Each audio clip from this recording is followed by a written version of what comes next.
I grew up in Richmond, Virginia, the capital of the Confederacy.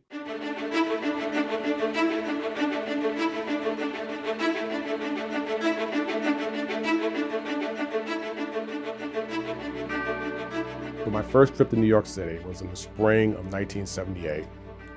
And I remember just like yesterday, coming down the FDR Drive and going right across the street there to that white building at 1251 Avenue of the Americas. Ms. Ragland, my guidance counselor, said, don't say Avenue of the Americas, say 6th Avenue. And that was how I got into investment banking. I had no idea what investment banking was until I started to prepare for my Morgan Stanley interviews. And it just seemed to me as if the excitement and the variety of the work that I was doing as a young investment banker, combined with New York City, sort of sold me on wanting to come back to the financial services industry.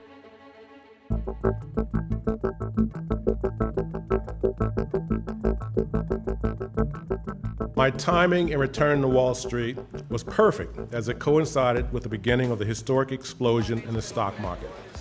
The market almost tripled over the next 7 years, and I made partner in 1989.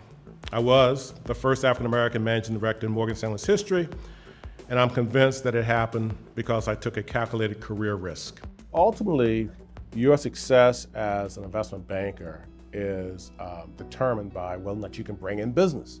And so what I wanted to do was to learn how to develop business, how to go out and call on companies and pitch ideas and basically convince those companies that they should hire Morgan Stanley and Bill Lewis.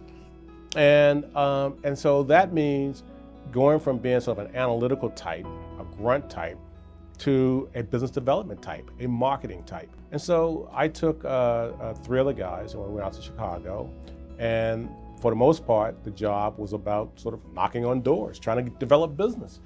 And we were pretty good at it. And I made partner from the Chicago platform.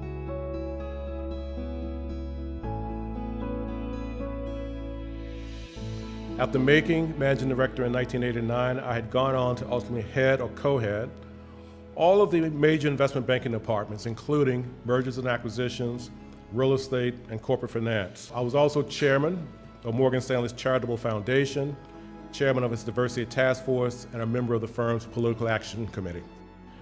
In 2004, I joined Lazard as co-chairman of investment banking, a 163-year-old firm with offices in 40 cities around the world. Lazard offered and still offers a wonderful opportunity to, first of all, get back to being an investment banker because I'd been on the management track for 10 years. So this Maytag deal was like the first big deal I did once I got back online. But just as importantly, Lazard afforded me the opportunity to do a tremendous amount of not-for-profit stuff that I've always had an interest in.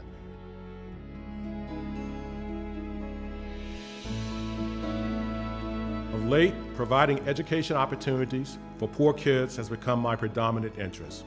My favorite word is passion.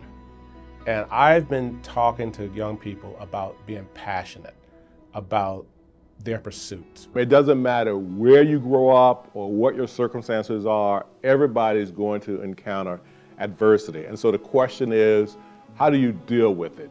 When I was growing up in Richmond, even though we were really, really poor, there was always a sense of hope. And I felt strongly that if I just did certain things, that I would be just fine. And so I never despaired as a kid. I never lost hope.